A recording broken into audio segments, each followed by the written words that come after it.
बतौर आजाद प्रत्याशी चुनावी रण में उतरे राकेश चौधरी चुनावी प्रचार प्रसार तेज कर चुके हैं। आज के दिन धर्मशाला में डोर टू डोर साथ ही कई सरकारी कार्यालय में जाकर उनके द्वारा चुनाव प्रचार प्रसार किया गया। जनपद टीवी की टीम के साथ खास बातचीत भी उनके द्वारा की गई। उनके द्वारा ये बात कही गई कि लड़ाई बड़ी दिलचस्प होने वाली है। वहीं साथ ही उनके द्वारा भाजपा प्रत्याशी सुधीर शर्मा के ऊपर तंज कसते हुए भी ये बात कही गई कि धर्मशाला की जनता इस बार कहीं न कहीं आगाह है। धर्मशाला की जनता भली भांति ये बात जानती है कि किसे वोट देना है और किसे नहीं। धर्मशाला की जनता को लेकर के कहीं न कहीं राकेश चौधरी ने यह बयान भी दिया है कि इस बार राकेश चौधरी के ऊपर धर्मशाला की जनता भरोसा करेगी और साथ ही विधानसभा भी उन्हें भेजेगी। राकेश चौधरी के द्वारा आगामी चुनावों को लेकर के बहुत सी चीज़ें कही गई। उनके द्वारा कहा गया कि उनके पास धर्मशाला के समग्र विकास को लेकर के एक बहुत ही बड़ा विजन है। खुद ही सुने क्या कहे Rakesh Chaudhary. Rakesh ji, door to door जो है प्रचार किया जा रहा है, कैसा समर्थन मिल रहा है क्योंकि समय काफी कम है? किस तरह इन चुनावों को देखते हैं? लोगों के साथ कैसी बातचीत चल रही है इस समय? बहुत सार्थक है, बहुत सौम्य बातचीत हो रही है, आनंदित है।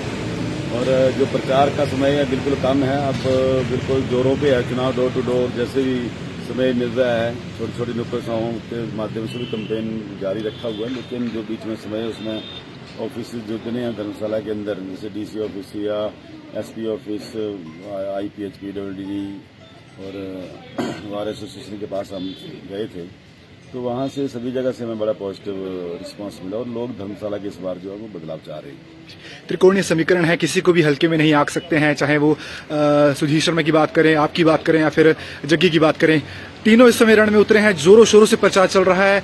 किस तरह देखते हैं इस चीज को? देखिए, एक के साथ मुख्यमंत्री की शक्ति है, दूसरे के साथ संगठन की शक्ति है, सेंटर की शक्ति है और मेरे साथ जनता की शक्ति है। निश्चित तौर पे मुकाबला जो है त्रिकोणीय और बड़ा रोमांचक मुकाबला होने वाला है।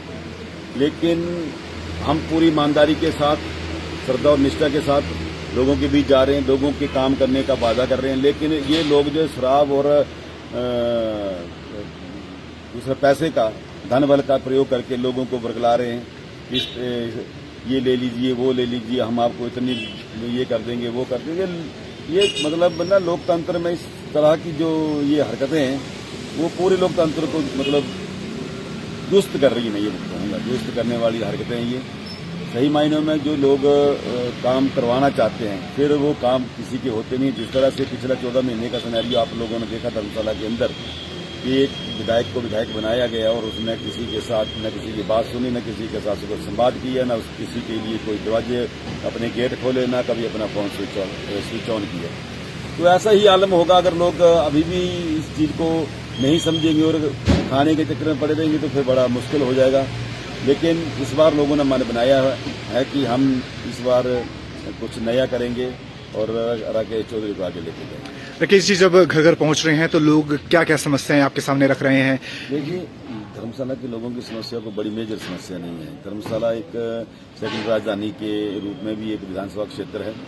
यहाँ समस्याएं वो बहुत सारा काम जो है वो कारपोरेशन इसमें होता है, लेकिन फिर भी लोगों की समस्याएं हैं। किसी का पानी नहीं है, किसी का रास्ते नहीं है, किसी की लाइट नहीं है। इस तरह की समस्याएं जो है वो अमूमन लोग बता रहे हैं और मुझे लगता है कि ये समस्याएं बहुत छोटी छोटी सूक्ष्म समस्याएं हैं जिनके ऊपर इन लोगों ने ध्यान नहीं दिया है।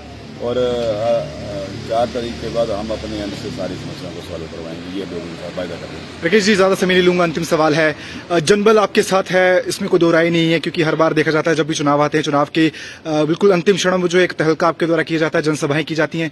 इस बार भी कुछ ऐसी चीज देखने को मिलेगी? नहीं, इस बार चुनाव थोड़ा हटके, चुनाव की रणनीति जो हमारी इस बार हटके है। इस बार पहले वाला नहीं है कि बड़ा भारी हजूम और ये वो, क्योंकि हम लोग जो है और हमारे जो वर्कर है वो बड़े ही सीधे साधे लोग हैं वो सारे, और इनके ऊपर इनको प्रेशराइज किया जाता है। कई बार सरकार का रोग दिखाया जाता है, कई बार संगठन का रोग दिखाया जाता है, कई बार इनको पैसे मतलब कई किस्म के छलावे जो चुनावों में चला सकते हैं चलाते हैं। और इस बार इसलिए हमने जो है अभी भी आप देख रहे होंगे कि पूरा चुनाव जो है धर्मशाला विधानसभा का चुनाव जो है वो बिल्कुल साइलेंट मोड में है। कहीं कोई ऐसी कोई हलचल नहीं। जो लोग कभी अपने महलों से नहीं निकलते थे आज वो सड़कों पे वोट मांग रहे हैं। यही तो हमारी करमात है, हमने उनको वहां तक तो पहुंचा दिए कि कैसे वोट मांगा जाता है। धर्मशाला की जनता आपको देख रही है, क्या कहना चाहेंगे? देखिए, धर्मशाला की देवतुल्य जनता से मेरी एक ही प्रार्थना है, एक ही मेरी अपील है कि 1 तारीख को आप कैमरे वाला बटन दबाएं और ये जो ईमानदारी और छलावे की राजनीति धर्मशाला के अंदर हो रही है, आप ईमानदारी के साथ चलें।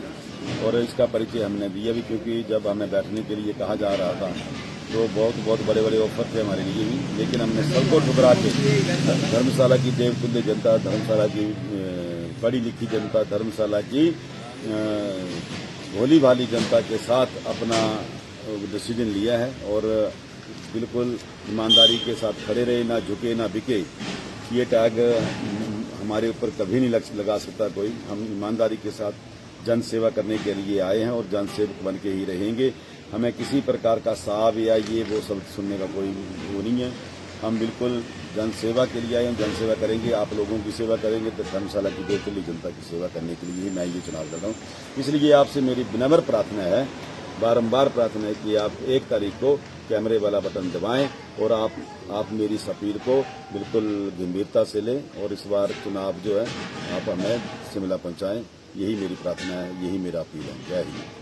राकेश जी, समय देने के लिए धन्यवाद। भविष्य के लिए शुभकामनाएं। Thank you very much.